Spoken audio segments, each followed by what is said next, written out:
Welcome to Art Ed Radio, the podcast for art teachers. This show is produced by the Art of Education University, and I'm your host, Tim Bogans.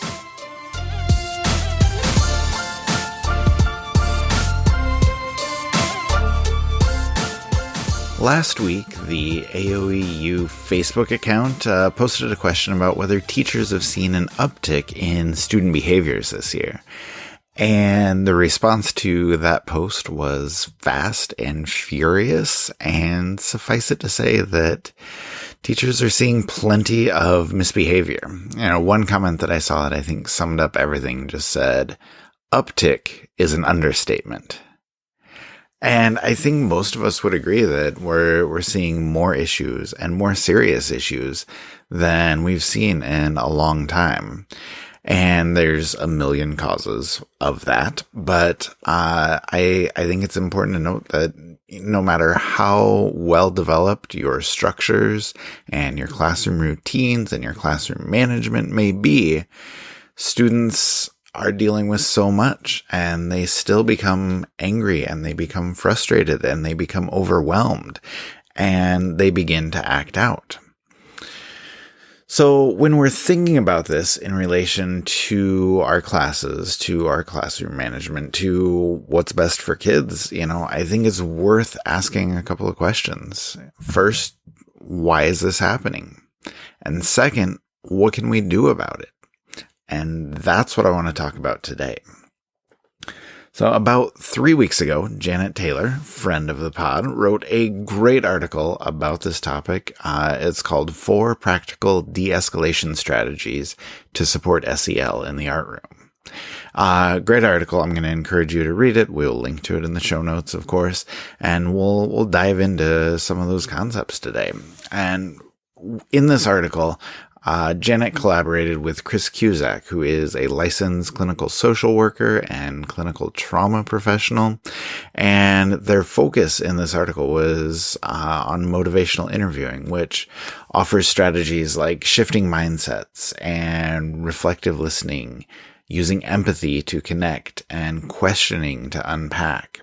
And I'm lucky enough to be able to talk today with both Janet and Chris. And we'll chat about those strategies as well as the big questions of why we're seeing more of these behaviors and what we can do about them. So let me welcome them both on now.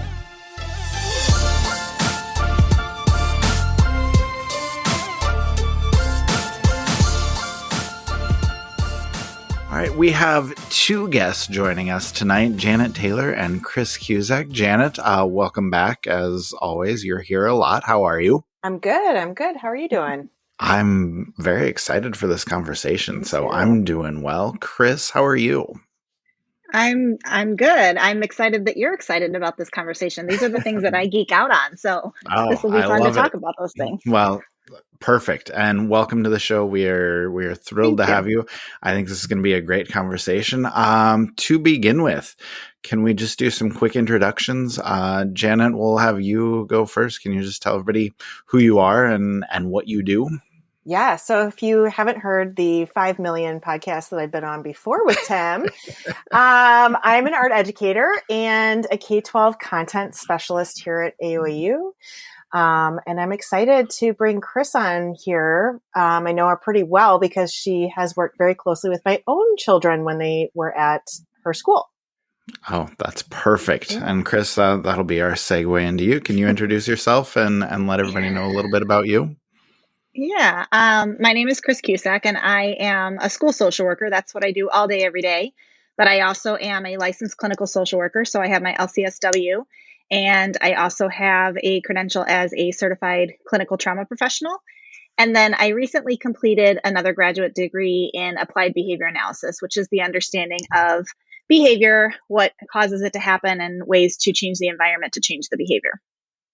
Okay, that is all very impressive. I would love to just sit and talk about your degrees for a little while, but we have a few other things that we need to get to. Janet, I wanted to start with you because you wrote an article last month just about like practical de-escalation techniques that work well in the art room. So can you tell us, I guess, the impetus for that article and, why you think we need to discuss a lot of those ideas right now. Right. So, so much has been going on and continues to go on. And what we're seeing in the classroom and what's kind of going on in our schools with our students has really led us into that whole SEL, right? So social emotional learning that has been going on for a couple of years. I would say the trend and the initiatives in that has been picking up steam. But it's so important right now, right? And we've talked about SEL. There's so many SEL initiatives. What does that look like with lessons and engaging with SEL with our students?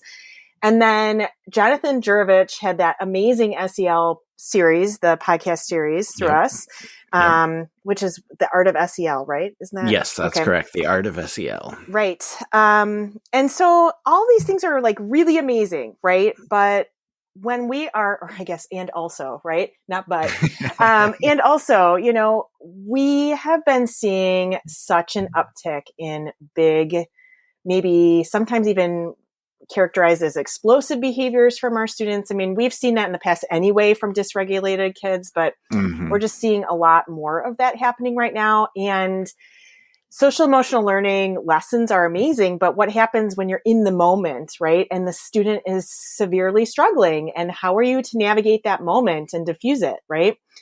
Our kids haven't been in the classroom for over a year. Some of them haven't, right? Maybe they've never been in a classroom. The days are longer. I mean, I don't know about you. We're exhausted. I can't imagine how they're feeling, right? Everybody's exhausted. Yes. Yeah. So, there's just a piece to that, right? When we're sitting there going like, I was never trained to do any of this. And so now is the time to kind of lean on our experts. So that's when I was like, hey, what do we do in the moment? I've got some ideas, but I know I need to lean on some experts I know. And that's when I called in Chris and interviewed her, because I really wanted to get kind of that other side of what's going on and how can we help our art teachers manage some of these things. Yeah, perfect. Well, and that is the perfect segue for me. So, Chris, we thank you for that, Janet. So, Chris, getting your perspective on all of these sort of ideas, you know, just as art teachers, you know, we're thinking of social emotional learning as something we add on, you know, like extra lessons we do, like Janet mentioned. But, you know, what does happen when we're in the moment? Like, aren't all of these de-escalation techniques just exactly what social emotional learning is all about? Yeah, they are. They're those techniques that kids need to have in the moment. And I think social emotional learning is such a buzzword right now, and for good reason. But at the same time, you know, pulling a book out of a box or having a conversation about kindness doesn't always give kids the de-escalation skills that they need. And those are things that the de-escalation techniques are reactive, not just reactive. They, my words are all jumbled today. That's okay. Not just, so social emotional learning shouldn't just be reactive is where I'm trying to go. So instead of just looking and saying, kids are struggling, kids need more support, let's pull a curriculum out of a box and let's teach them how to be kind and how to be empathetic and all of those great things. That is great and wonderful and is absolutely needed. But we're also seeing kids that don't have experience in social situations. They don't have experience in challenging academic situations. They haven't developed their basic functional skills because of the pandemic for the last year and a half. So they haven't been in as many soccer, teams and mommy and me classes and park district classes and Girl Scouts and all of these things. And so they are struggling more with self-regulation than they have before. And so on top of just having these reactive strategies, part of social emotional learning is also those proactive strategies. What can we do on the front end to facilitate learning for kids? What can we do to create environments where kids feel safe, where they take risks? And if they take a risk and it fails, how do we help them figure out how to get to work their way through it rather than just having an adult swoop in and save the day and help the kid out? But then how do they know how to handle that situation the next time around? So I think that's social emotional learning is so important, but we also have to be a little bit more aware of the proactive side of helping with the overall self-management and self-awareness and self-regulation. Yeah, that's an excellent point. And it actually, it made me think about another part of the article. Janet wrote that in our conversations with you, you talked about how student behavior is a type of communication. And, when you're talking about kids don't have that self-regulation, like they can have trouble communicating. So I guess the question is like, how can we as teachers, recognize our students' communication needs, and how can we use their behavior, or what can we do to kind of meet their needs when they're struggling with that? So I think it's listening to the behavior. So the behavior is always telling us something. There is a reason why a child engages in every single behavior. Typically, there are four functions to a behavior. They're either attempting to escape something or avoid something that is really challenging, aversive, uncomfortable for them. They're attempting to gain attention, either from an adult, from a peer. Sometimes it is sensory in nature. And then the fourth function would be attempting to obtain like tangible objects. And so when we think about behavior from that perspective, that there is some need in the child that every single behavior is meeting. And so if we want them, if the behavior that they are demonstrating or exhibiting is maladaptive, we can't just make them stop the behavior. We actually have to listen to what the behavior is telling us, notice what need is being met for that child, and then help the child come up with another behavior, a replacement behavior that's going to meet the same need, but it is more effective and more adaptive. Because when we just want them to stop, we're not giving them what to do instead of. So those replacement behaviors are huge, and we can't get to the replacement behavior until we listen to what their kid is telling us with their behaviors in the first place. That makes a lot of sense. So Janet, let me ask you, just kind of turning it back to the art room and like specific strategies there. Once we have this communication piece figured out, we're understanding, why kids are behaving as they are. Like what strategies can we use? Like you listed a lot of different ones in your article. Can you maybe just pick one or two that you think work well and maybe give us an example or two as to how you could use those with students? Right. So first of all those strategies that are in the article and in the resource that you can download are like all collected from research from Chris. So there's that.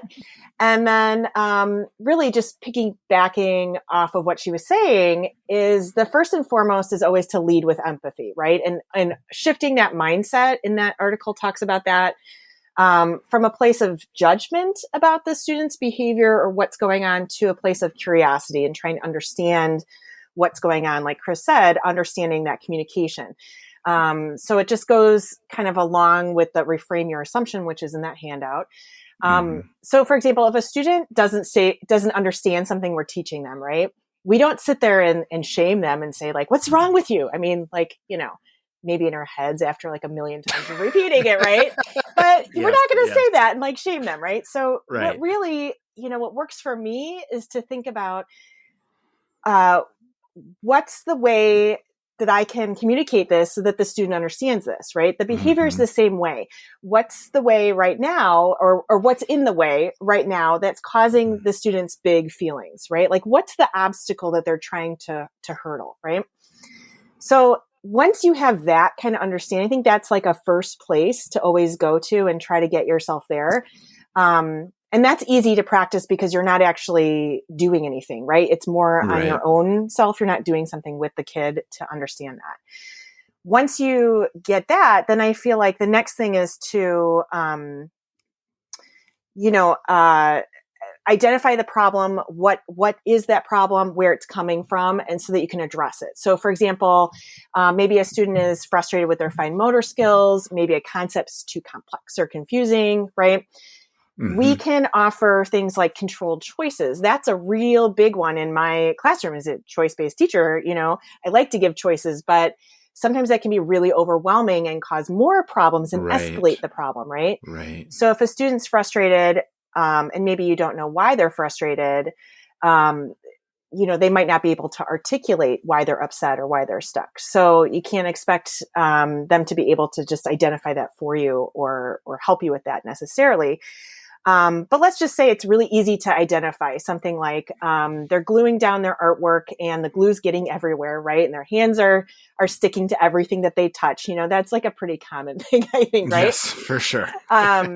So now we can see why the kid is melting down. And as a teacher, I might be melting down, but instead of getting like angry at the mess that's happening, which would definitely escalate that situation, it's a moment to take a breath, state the facts that are going on, and offer maybe two choices instead of saying something like, I can't believe you're doing that. Go fix it. That's just too open-ended for them. So instead you could say, oh man, that glue is like really misbehaving today. That must be frustrating for you.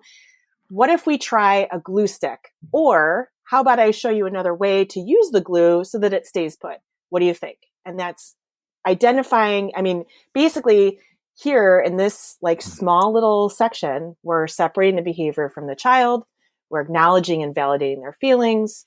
We provide controlled choice to move forward so that, we feel good about it. They feel good about it.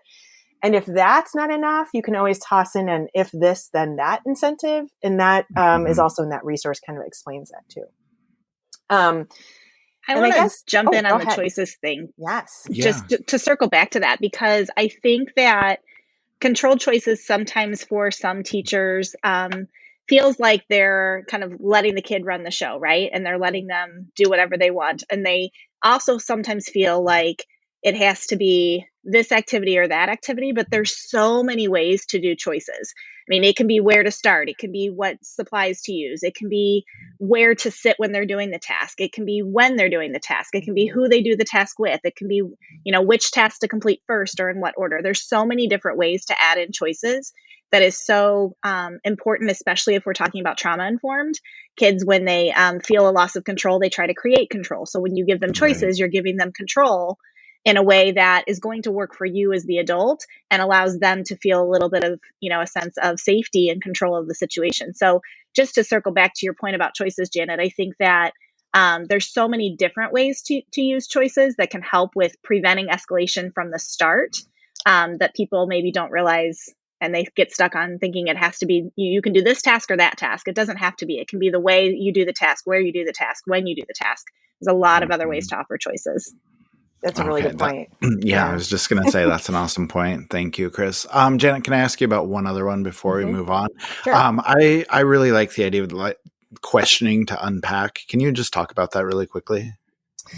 So I love this one too, because I love asking questions. I feel like it's a great way to get kids to talk and think about their own actions and choices, whatever it is, right? So the idea behind that, and maybe Chris could talk probably a little bit more about that specifically, but the idea is asking them questions so that they can start to understand kind of where they're coming from and how to address that moving forward. The only thing that I will say is difficult is that if you get a kid, and I've experienced this, right, where if you have a kid who's really dysregulated, right, the 0 to 60 kind of approach, questions can be really provoking for them and actually cause escalation in my experience. So they have to be done kind of at the right time to address the kids' space and time that they have to address that, right? And you have to be aware of kind of what's going on with the student, and you have to be intuitive of that. And I think that can be really hard. You got a lot of things going on. For sure. And I was thinking about Chris talking about that, the choices, right? And I was thinking, man, that's a lot of things to think about. Like, I really feel like you have to practice these things and not just think like, okay, I'm just going to pull them out of a hat or out of this resource is great, but how do you actually authentically do it as opposed to like, trying to execute them when the kid is totally dysregulated? Yeah. And well, actually, Chris, let me ask you about are there ways that teachers can practice this? Like what are some effective ways to help teachers remember how to do this in their classroom? Like how can they remember what to do to de-escalate in the moment in their classroom? I think a lot of that starts with practicing skills in a safe space, right? Which is usually with your work person. So when you are kind of problem solving a challenging situation that came up in your classroom And afterwards going and talking to somebody, at work that gets your job, that understands, that you have a good rapport with, and having a conversation about it, and then practicing those skills even in that conversation. Using empathy and if your coworker's coming to you with a challenging situation, same thing, then you have an opportunity to practice that empathy, to ask questions to unpack the situation, to kind of try to get more information about what happened and how they responded and how they were feeling. And, if you're practicing these skills with your coworkers, you're going to build your own kind of fluency in these, and they're going to become more comfortable for you and become more natural in the classroom setting. And the more that you practice that, the more that you're going to be able to draw on those a little bit quicker and use them to intervene more effectively in future similar situations after you've debriefed, something that you've been through. Mm-hmm. Go ahead. I'm sorry. I was just going to say, kind of circling back to Janet was talking about curiosity a little bit earlier. And I think, when in doubt, just be curious and ask questions. And I think a couple of my favorite words when it comes to this are notice and wonder. And those are words that I even use with children. Like, I'm noticing that you are, and then giving them the opportunity to say, no, that's not how I'm feeling. That's not what I'm doing. Because then I'm not imposing my own judgment on them, but they're going to give me more, and they're going to tell me what's going on. And then also, I'm wondering if you're feeling this. If I was in this situation, I would feel this. I wonder if you're feeling that. And when you get stuck at any point in time, if you go back to those two things and you notice and you wonder what's happening with the child, most of the time they're going to give you that information. Okay, that's a really good point. Those are some really, really good strategies there. And Chris, I wanted to ask you also, like, before we get to feeling like we can do everything and solve all the problems in the art room, I think it's important to remember that, as art teachers, we're not equipped to handle, all of the trauma that some of our kids might be bringing with them into the classroom. So, getting your perspective, like, can you talk about why we as teachers need to lean on our support systems, why we need to bring in the people who do have that expertise, and like, who are those people? Like, how can we best have them support us? I mean, first and foremost, I think it's an issue of safety for the kids, right? So knowing kind of where our area of competence is, and knowing what our skill set is, and reaching out to others when we're in a situation that's just a little bit bigger than what we've been trained for.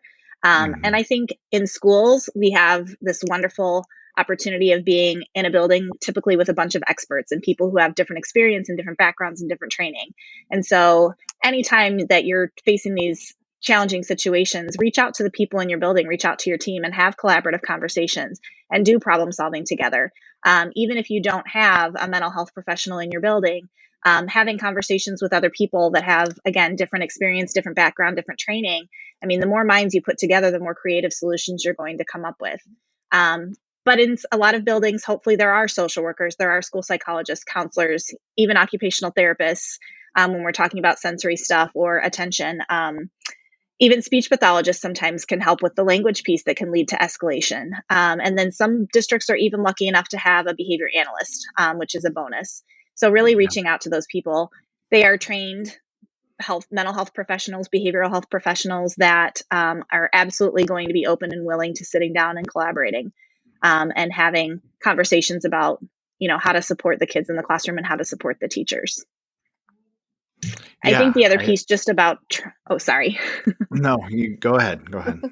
I was just going to say, when it comes to trauma, I think too, when you talk about the trauma that kids are coming forward with, and really also thinking about the fact that everything about the last year for a lot of the kids that we are seeing in classrooms was traumatic, whether they know it or not. And so we as educators, as adults in their lives, we don't have to quantify or qualify the trauma. We don't even have to know what it is. All we have to do is recognize that there may have been something in their life that was traumatic for them and that they are experiencing as a traumatic experience. And so if we just recognize that that's possible and we open up, our classroom to these trauma-informed strategies, they're good for all kids. They're good for all learners. And so we don't have to be the expert to be able to recognize when there has been trauma present. But if we get in the habit of using these trauma-informed strategies like providing choice and pre-alerting to changes and things like that, then we're going to see kids who are a little bit more resilient and feel a little bit safer in these learning environments. Okay, that's a really good point. I do want to circle back to something that you were talking about, Chris. You talked about all of the social workers, school psychologists, counselors, maybe even behavior specialists. I know there are a lot of people who are listening right now and be like, I wish I had even one of those, supports at my school. So, what suggestions would you have for teachers who may not have that type of support staff available in their schools? Like, how can they address these issues, or who can they collaborate with? I mean, I would still say to collaborate with your team, to talk to other teachers, to talk to administrators, any other specialists that you have in the building that you have access to. Because again, the more that you're collaborating, the more brains that you put together, the more creative you're going to be able to be as a team. I also think it's really important to have clear and consistent communication with parents, especially when you don't have those additional services or specialists in the building, because the more information you give to parents, they can possibly give you information back. I mean, they know their kids better than anybody else, right? And so if we're letting them know, hey, I'm noticing that your child is struggling a little bit when this is happening. What have you tried at home? What has worked at home? We'd love to try to incorporate some of those things at school. So sometimes just treating the parent as an expert in their own child, because they are, can give you a lot of information. But it also lets parents know if there is a challenge going on at school that they don't have line of sight to. And if you are clearly and consistently communicating that to parents, it gives them the opportunity to stop and go, hey, wait a minute, I didn't know my kid was struggling like this. Maybe I do want to get them some extra support outside of school since it's maybe not available in the school setting. And so that's really important too, because then parents have the information to know or to move forward if they want to seek outside support like therapy. All right. And then, Janet, I know you've been part of some of those teams before, just in your role as an art teacher and I believe 504 specialist. I don't remember exactly what your job was. Coordinator. Yep. Yes. So that's a long way of me saying, do you have anything else to add? Like in your experience, like, is there anything more that you think is worthwhile for teachers to do?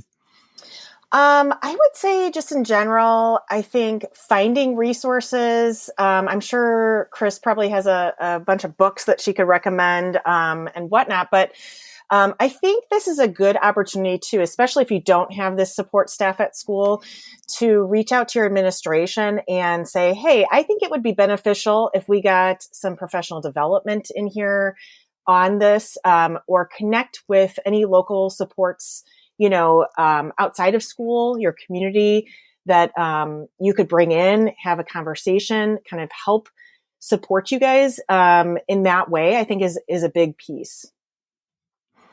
There are a lot of times local agencies that do provide behavioral health support will do professional development opportunities in school, and sometimes will even do them for free because it is basically free advertising for them. But for example, like Linden Oaks in Naperville, I know goes out to school districts and provides professional development. In Elmhurst, we've had people from Live Oak in Chicago come out. We worked with the Center for Creative Arts Therapy. So a lot of these local agencies will send someone over to a school district to provide specific training. And they will even tailor it to, the needs of the teachers and create a presentation that's specific to that group of teachers. So reaching out to local agencies that provide any type of behavioral health support probably will result in some pretty good options for professional development. All right, nice. And now, Chris, before we get out of here, I do need to put you on the spot. Janet mentioned that you may have some suggestions for books. Do you have anything that you can share with our teachers, like if they're interested in learning more, suggestions for what they can check out? Yeah. So I think two of my favorites when it comes to like kind of understanding the fight, flight, or freeze, which is what's going on in a child in their brain when they are having these big emotional moments, is there's one book called Fostering Resilient Learners that really is trauma-informed strategy specifically for teachers. And then Ross Green's work. Dr. Ross Green, he wrote The Explosive Child. He wrote Lost at School, Help for Billy. So he's got some great books on kind of understanding those big emotional reactions. And then brain science too is fabulous. So The Whole Brain Child goes into all of the brain science and what happens in the brain that causes, the amygdala to go offline and causes some of these big emotional reactions. And then my last one, Yardsticks, is a book that actually goes through just the different developmental stages, and it goes through social development, language development, fine motor development by age. And it's a really quick read and a great resource. So it gives you kind of a great understanding of exactly what skills child should have at each age, which can help teachers kind of, make some informed decisions about what they can do or what they should be able to do and what they maybe developmentally are not able to do yet. So just another great resource. Oh, those are all awesome. Thank you. And I think we'll wrap it up there. So Janet, Chris, thank you both so much for coming on. I think this was a great conversation. I think it'll be, giving me a lot to think about. And I think everybody who's listening has a lot to reflect on, a lot to think about here too. So thank you both for coming on. Thanks for having me. Thank you. There is a lot to take in from that conversation, but I think the part toward the end might be the most important. Not only can you not do this alone, you aren't trained to do this alone. You shouldn't do this alone. You can and you should call on help from the professionals that are trained to help. Your school or your district probably has the experts you need. But no matter your situation, no matter what's happening in your school or in your school district, it's worth reaching out to who you can and getting their assistance. And in the meantime, de-escalation strategies are helpful. They can help your students feel heard and acknowledged and validated.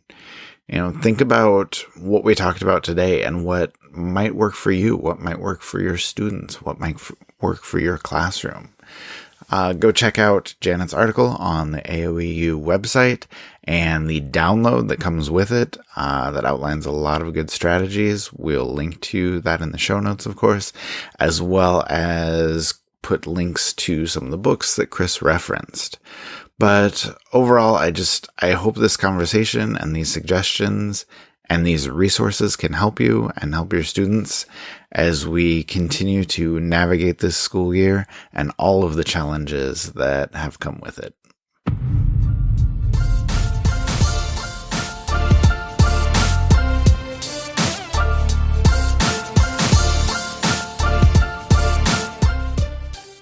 Art Ed Radio is produced by the Art of Education University with audio engineering from Michael Crocker. Thank you for listening, and we'll talk to you again next week.